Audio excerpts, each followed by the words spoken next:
Welcome to our podcast, Preparing Children for Pornographic Exposure. In this discussion, we'll be sharing our insights and strategies for supporting kids through these challenging experiences. As parents ourselves, we know how daunting this topic can be, but we're here to provide a thoughtful, shame-free approach. Join us as we explore ways to empower children, foster open communication, and help them develop healthy relationships with technology and imagery. Let's dive in together. Welcome to Fostering Godlike Sexuality at Home. Our goal here is to empower parents to teach their children to see sex in a godlike way. My name is Brigham Elton. I'm a pornography and sexual addiction counselor who've helped thousands of people overcome even the appeal of pornography. And I'm hoping to get out in front of this and try to help parents to set up their homes to chase godlike sexuality from the beginning. My name's Andrea, a mother of 4, and I'm learning alongside all you listeners. I'm excited to have these discussions. Thanks for joining us. I think sometimes parents are looking for, what can I do to prepare my child when they get exposed to, something pornographic? Right, and I think today we're hoping to go through some ideas that are beyond this just, practice processing with your kid. What are some ways that we can kind of prepare a child for that moment? Now, as much as we're preparing this child for what they're seeing, I think we're really preparing this child for this intense desire to hide. Mm-hmm. Right? Absolutely. We're trying to help a child. How do I deal with this desire that I have to hide? Now, this isn't something as a parent that you are teaching for the very first time today. No, absolutely not. We have a lot of opportunities with our kids to teach this idea of what does it mean when you're wanting to hide something you've done or participated in? Yeah. From others. Yeah, happens constantly, right? And so, as much as this is going to be preparation for pornographic exposure, it's a lot of preparation for this, desire to hide. Mm-hmm. Okay? I think it's important to start off with that, parents who are engaged, they're prepping their kids, they read books, we'll talk today about, this good pictures, bad pictures, whatever. I still, in my experience, see that only, 10, 15, maybe 20% of kids ever share their first exposure with their parents. That's such a good piece of information for us as parents, because I know that for me, it can be easy sometimes to think okay, if I've done these right things or checked these boxes, then the outcome or the result should look like, my kid chooses to share. With me. Yeah. Yeah. Yeah. And that reality check is important because it helps us recognize that this prepping for pornographic exposure moment is more than just dealing with that moment, but it's setting up your relationship with your kid and allowing you to process it even further along than just that reporting in that moment. Totally. Yeah, because a lot of times, when I talk to kids, when their parents are actually preparing them for a pornographic moment, they've actually a lot of times already had them happen. Mm-hmm, right? And a lot of times, that's when they actually come out, right? Because even out of this, let's say it's 20%, I would say half of them don't tell until it's been months. Mm-hmm. And then half will tell right away. Honestly, if they don't typically tell in the first hour, then they typically won't tell for a while, And I see one time I know this family who was well, we saw this yesterday and he hasn't brought it up. And I just am waiting so that hopefully he brings it up. And I'm okay, it's over. It's past it. If it didn't happen in the first little bit, okay, they're not going to tell you. And so it's actually helpful if you know that it happened recently to talk about it recently, right? Because it's only really very prevalent in that kid's brain. I would say you have maybe a week, but I would want to be within 24 hours or a day, And you can go and help that kid process that moment. Yeah. Right. It is interesting how different that is for each kid. I know for my kids that sharing has been different for each of them. Yeah. Whether it's right away, but 24 hours later, or right away, an hour within that hour. Totally. Or a year later or years later. Yeah. So I've had kind of a full spectrum of that. Yeah. And I would call your kids pretty open. Yeah. You guys have a pattern of open discussion about hard things, And for a family who doesn't have that pattern, I think that's difficult. Yeah. Yeah, my family was pretty open, but I didn't share with my parents, Yeah. And I think as a parent, it's not a good measurement of success if your kid actually tells you. right? Like that's an unrealistic measurement of success. Okay, You know, awesome. like, yes, we want to do everything we can to set up a child to overcome hiding on their first try. Yeah. Right? It's improbable. And so, like, as a parent, know that. Like, you're setting this up, but also, like, they're probably going to fail at it. And then you're going to hopefully approach them and let them try again. Okay, so our goal with this isn't like, if we do these things, X, Y, and Z, to prep our kids for a pornographic exposure moment, then we should expect Them to tell us. Yeah, no. So what is our goal with prepping for a pornographic exposure moment?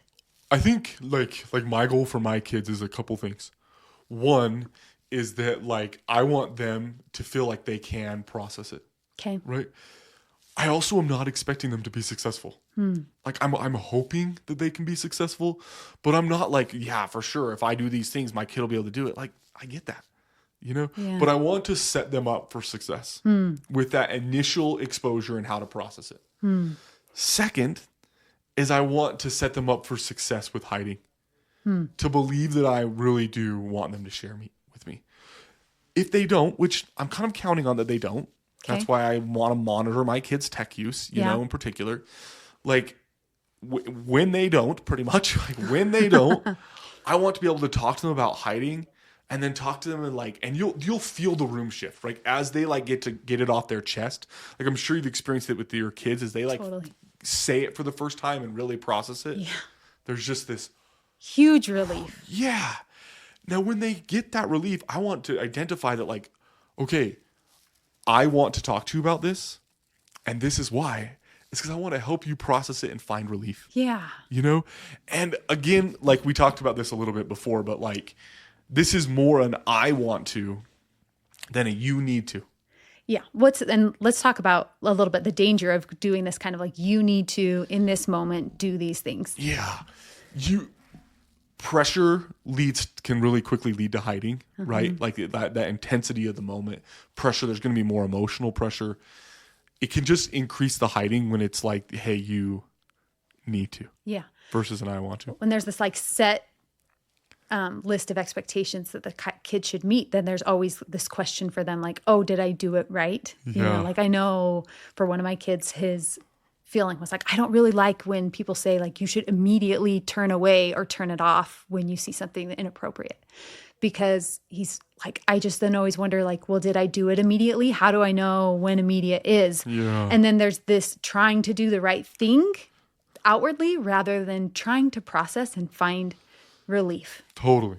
Because again, the goal here is that they can process it. Because even if they immediately turn away and then they don't actually process it, their brain is going to rethink about that over and over and over and over and over again. Right? Like, how many pictures or something that someone runs into on the internet can a kid remember for the rest of their life? You know, like most first exposures, like I have people who are 70 years old and they remember their very first exposure. And a lot of times that's because they just like, oh no, run. And then every time it pops back up in their head, they're, oh no, run, oh no, run, oh no, run. And they've told themselves, oh no, feel fear. Yeah. So much that this sunk with almost like a trauma-like experience. Right. Where this exposure became a trauma for them. Versus if they could just see it and go like, oh, that's this. Yeah. Then you're kind of beyond it being traumatic. A traumatic thing. Yeah, but when you keep running from it, you're creating that trauma.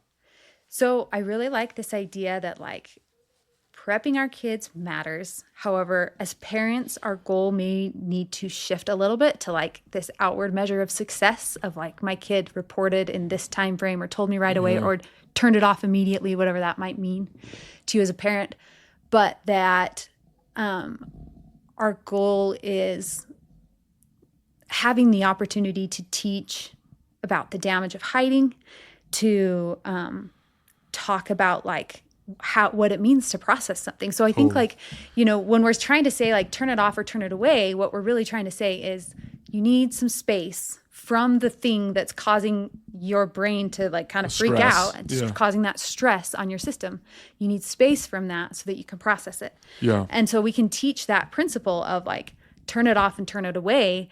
We can teach more of the why behind it rather than like the checklist behavior. And this is something that I think, again, Like the goal with all these pornographic exposure moments is to like verbally talk about them with the link to like pictures that make us feel ugh.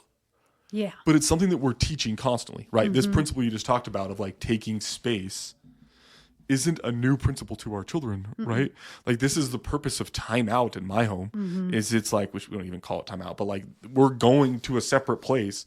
The whole purpose of that is to give us space to process, right? And that's the same thing here with these pictures, right? As we want to talk about like space to process. Now, I wouldn't want this link to only be about pornographic things. And so the way that I would approach this is not like, sometimes people talk about like, okay, if you see an image of someone when they're showing their swimsuit area, you know, like that isn't something I would do because I don't want to label nakedness as bad. Yeah.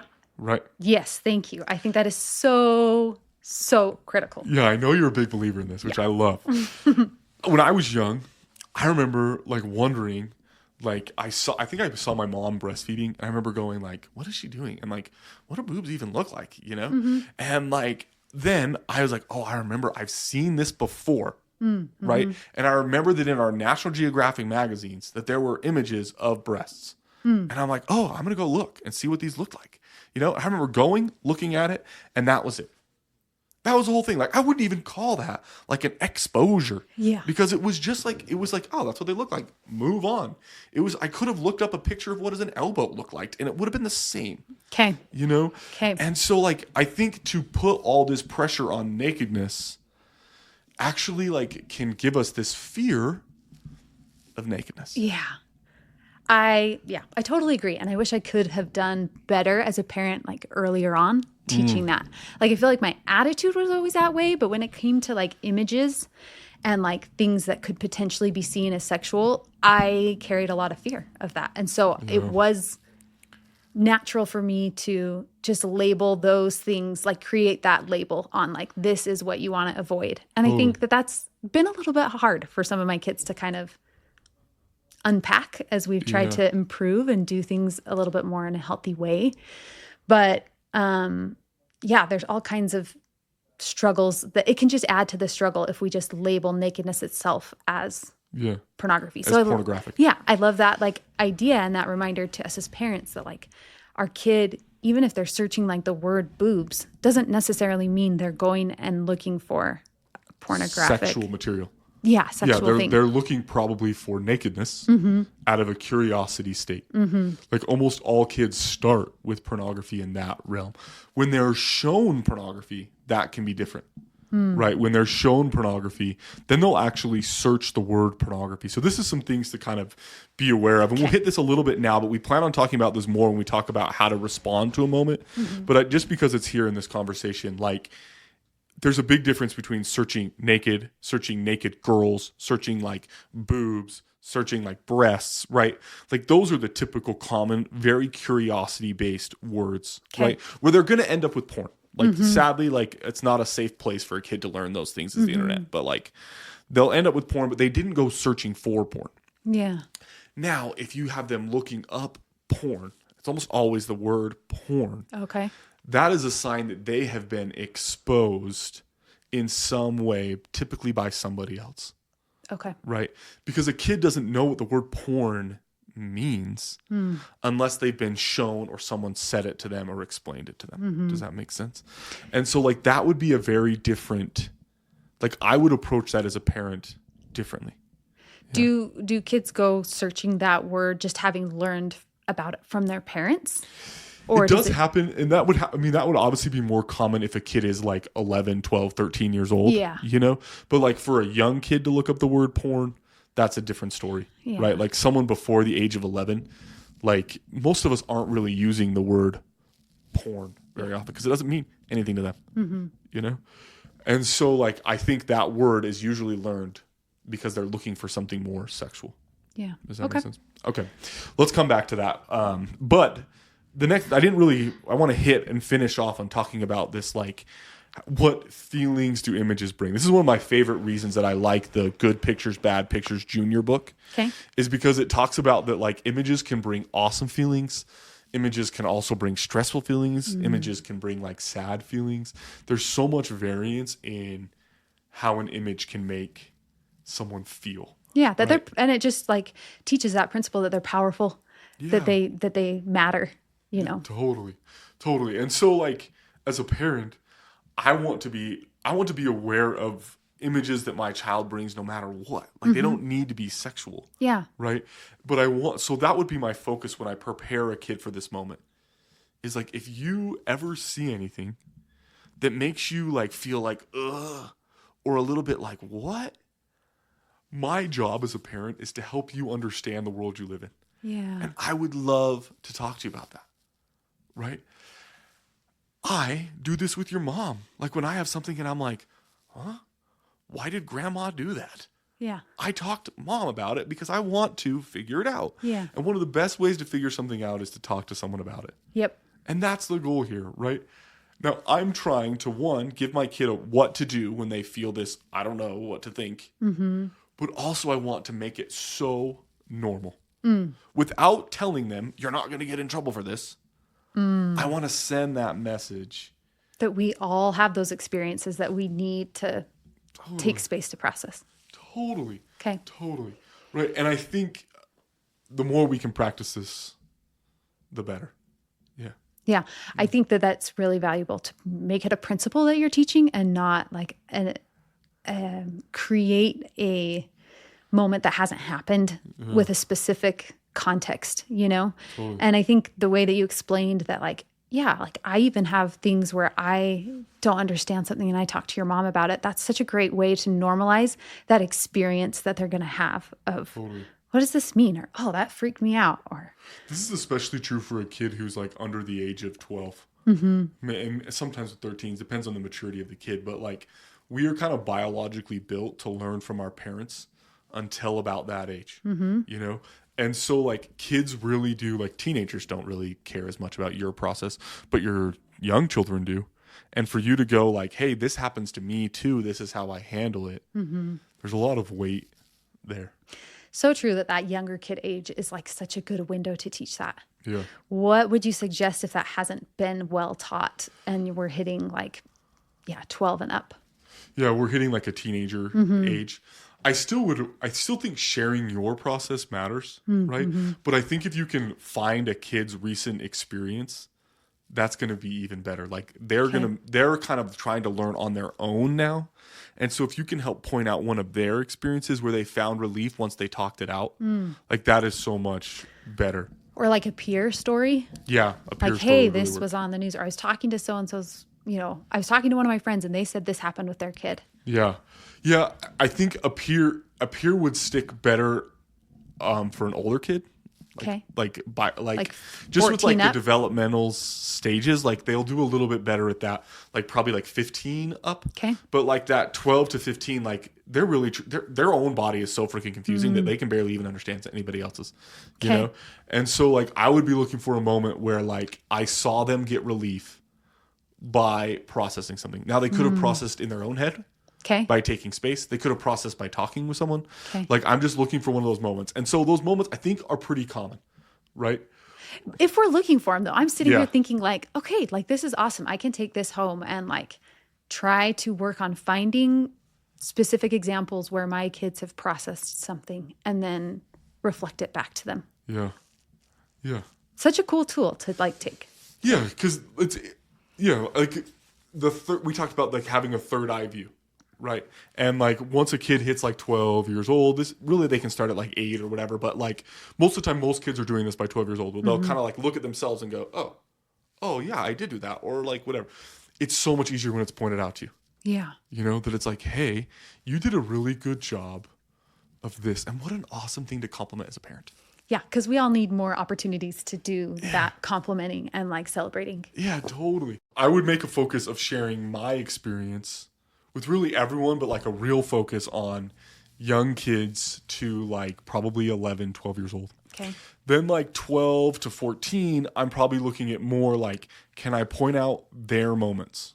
Then for like 16, 14 to 18 or whatever, I'm looking for like peer moments and their moments, right? Sometimes with their moments, they're just like, yeah, mom, but like when it's, I like heard about this as a peer, or like I saw your friend do this, I think sometimes that can land just as well. Now, these are not mutually exclusive. Like these are moments that I'm trying to get flowing all the time, you know. But there is some biological program of break from your parents. Yeah. Care a little bit less about what my parents did. Yep. Like I want to care more about what I'm doing or what people that I look up to are doing. Yeah. Right. Yep. So one big thing that happens in these pornographic exposure moments is like there's a struggle to place blame. Like a kid's like, is this my fault? Like when something goes wrong, naturally, and like we feel unsure, we go like, what's wrong with me? Like that is just such a natural thing that happens in our brains, which is so sad, but it's true. Yeah. It's natural for all of us. And so I think it's helpful as parents to try to pre-place blame for one of these moments. Right? Okay. What are some ways that you think a parent could like pre-place blame for a pornographic exposure moment?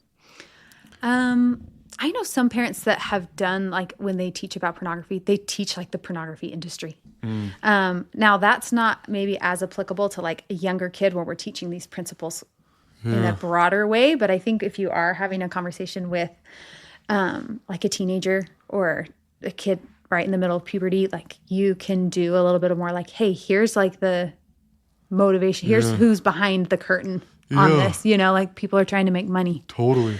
And even just to mention for a young kid, you know, that it's sad that this exists on the internet and people are like exploiting others. You know, exploiting is probably not a word for that kid, but like taking advantage of or using another human, you know, because again, most like there's a high chance when you talk about pornographic exposure moments to a kid who's like 10 to 12 years old that it's already actually happened for them. And so like you teaching them how to process it, they might be processing it right then. Yeah. And I think when you open the conversation for how to place blame, then it releases more of that tension that they've had that's been building up. So I really like when you said, isn't that sad that, like, again, you're demonstrating your process rather than being more of like a lecturer or like teaching from the other side. Like you're sharing how you feel about what's available on the internet. Yeah, I love that. You know, it is sad too, you know? Yeah. Like these poor stinking kids. Yeah. You know? That's like before you're an adult and can really choose it, like here you are, you know? I mean, it's to the point where it's literally illegal because kids are not allowed to watch. It's like against the law for them to watch pornography before 18. Yeah. And they did that trying to keep the pornography industry for aiming at that age of kids. It has not worked. But like we're like saying like this, a kid really, are they really capable of choosing? You know? Right. Like if this was real life, we'd be like, this kid was sexually abused. Yeah. You know? Absolutely. And like this kid who's been exposed to these images had a version of sexual abuse happen to him. Absolutely. You know? And it's heartbreaking. It's not like, oh my gosh, why did you do this? This is so dangerous. You need to get your life together. It's like, oh, my heart breaks for you. This is so sad. Like this sucks that you had to deal with this. Yeah. You know? And like I want that message to be sent to my kid. Like, man, I'm so sorry. Yeah. Like that sucks for you, you know? And like, I want to prep for that here. That like, I want them to feel that so seriously for me that like, they know they're going to get empathy, understanding, and a little bit of like cry with them. Yeah. If they come and tell that. Yes. You know? So like if we're teaching this broader than just pornography, like we're trying to teach these principles, I'm like, hey, they're like, when you see something that does this, then you can teach this placing blame by saying like, isn't it sad that there's anything out there that people would put and make available that would make you feel that way and make us feel like uncomfortable? I have an example of this. Okay. So I love sports. I love watching sports. I'm so amazed by it. My wife played sports in collegiately. I love it. I really like the NFL, and I am heartbroken by the NFL in October because all the stinking commercials are horror films or horror TV shows. And like, I cannot watch football with my kids who are like, football. And I cannot watch it with them because there are these like, make you feel afraid, a little dark images that are sent via these commercials. Right.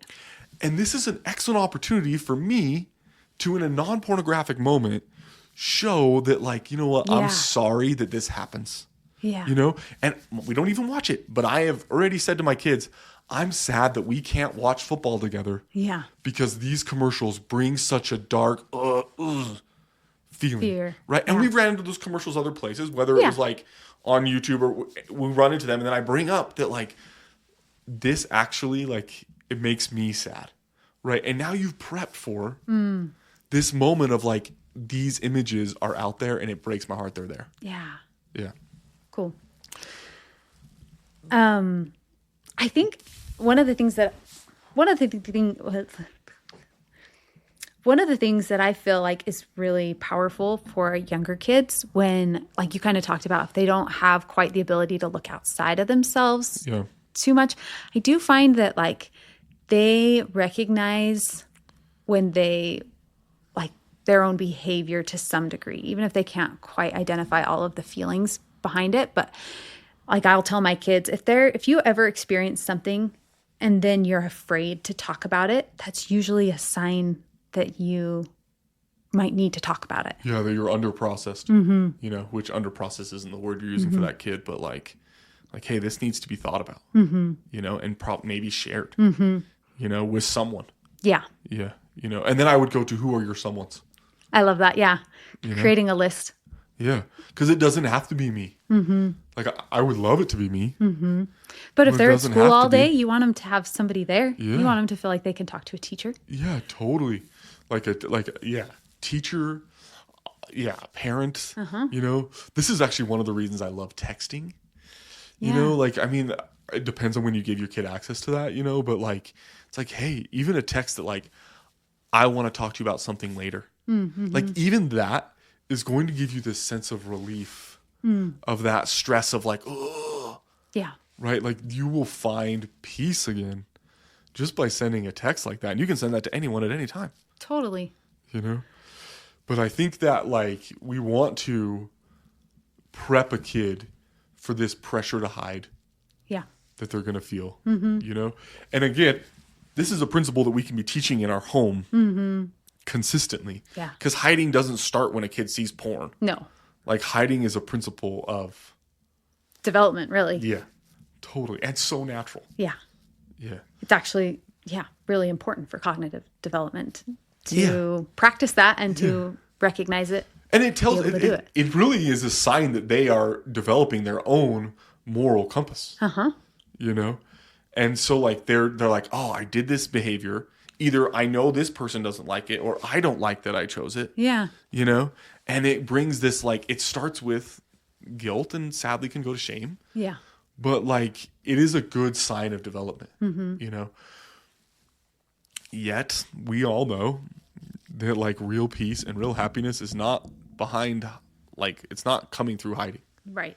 You know, like someone has to choose to come out of hiding. Bring things to the light. Yeah. And find God and find like their parents, find partners, you know? Yeah. So, but it is a very hard principle. This would be the main thing, like not the main, but this is a main moment for this prepping for pornography exposure. Is like, I want to prepare them for these desire to hide that they're going to feel. And I want to help them understand that like, this is something that happens constantly. And this is, how does it go when you do this? And how does it go when you do that?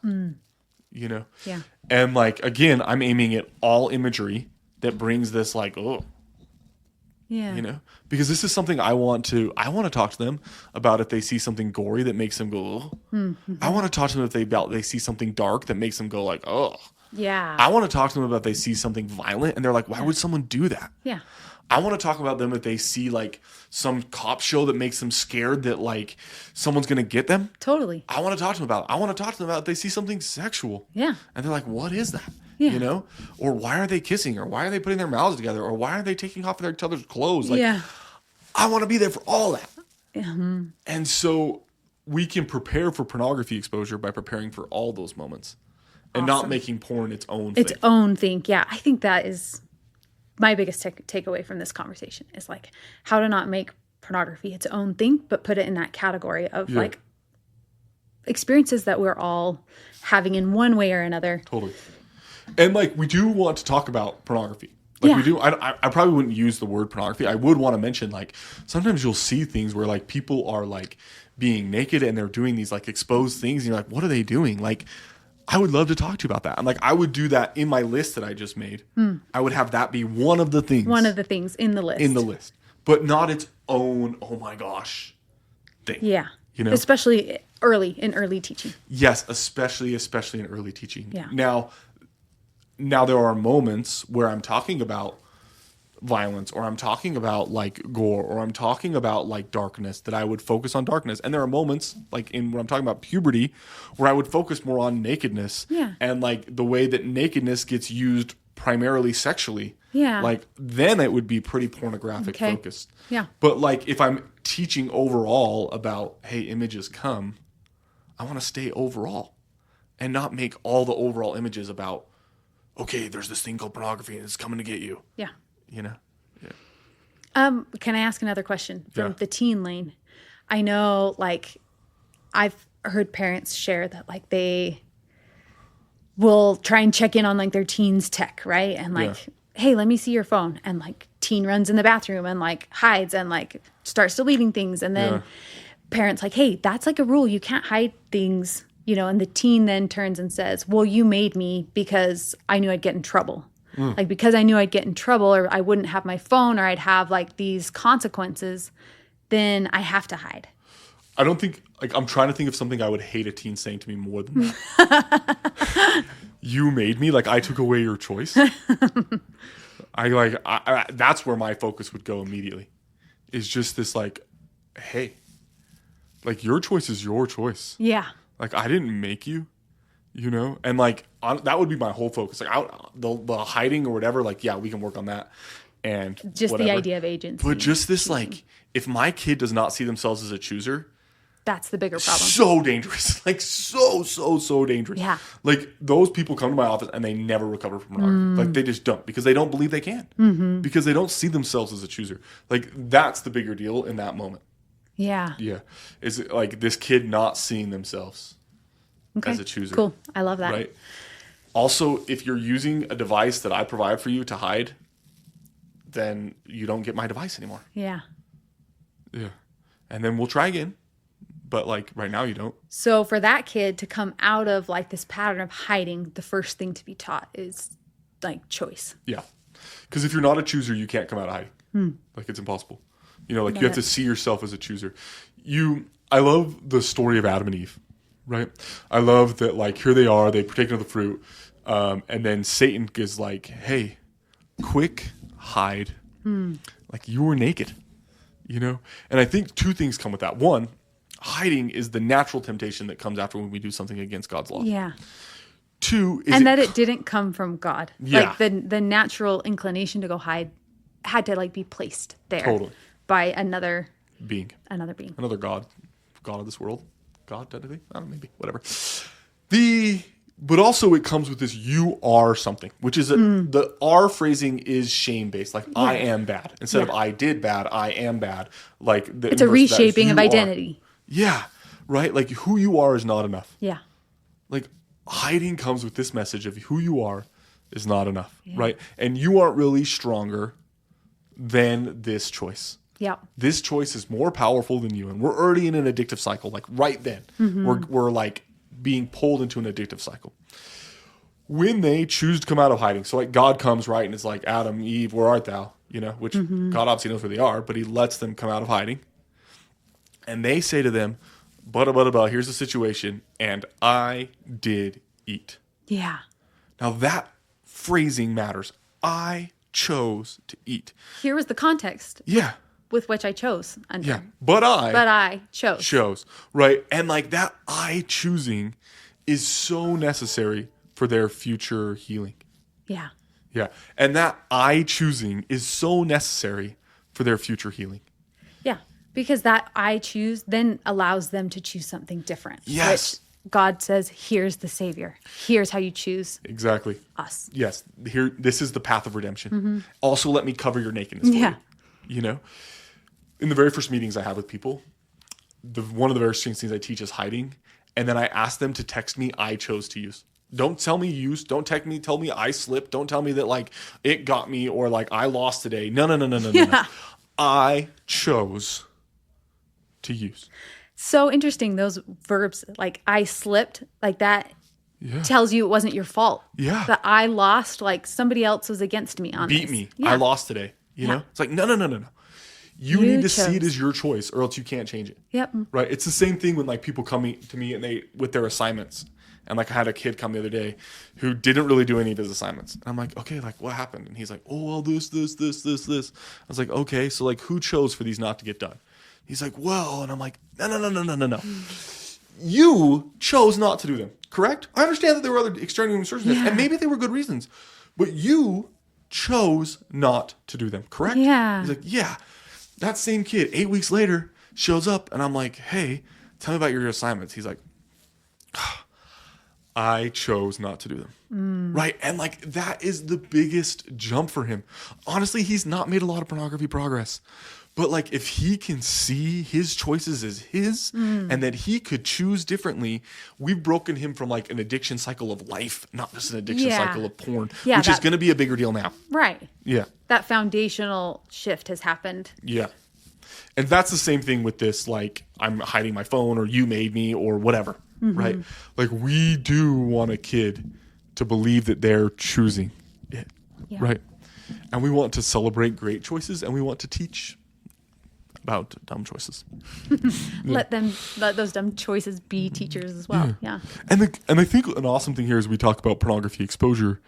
Like I would try to focus on like what were their actual choices, his or hers actual choices, you know?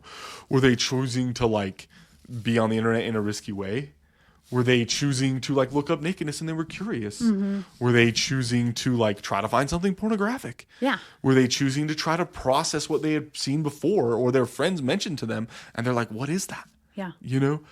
Like look for what actually like what was their choice? What was the choice behind it? Yeah.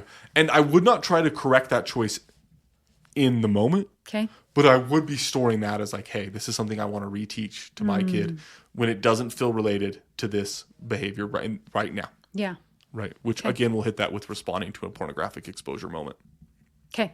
Awesome. Dun. Thanks for joining us for this discussion today. We hope it was valuable for you and your families. Our website, trueconnectionsrecovery.com, has a bunch of resources that you can access to get support from us. Yeah, there's a lot of different ways we're trying to help individuals, right? Whether it's through like individual recovery, like partner support, even like parental support, like how can I set my home up as a place for success? Yep. We will be putting like technology management resources, other educational tools, or like workshops that might be up and coming in the area. Just trying to provide ways for like families to feel supported, right? And so all of that you can find there on that website. The more that this gets shared and like as you talk about it with others that you know, like the discussions kind of flow and we can all grow in this area together. Yeah, we really succeed as a community. Yep. Thank you.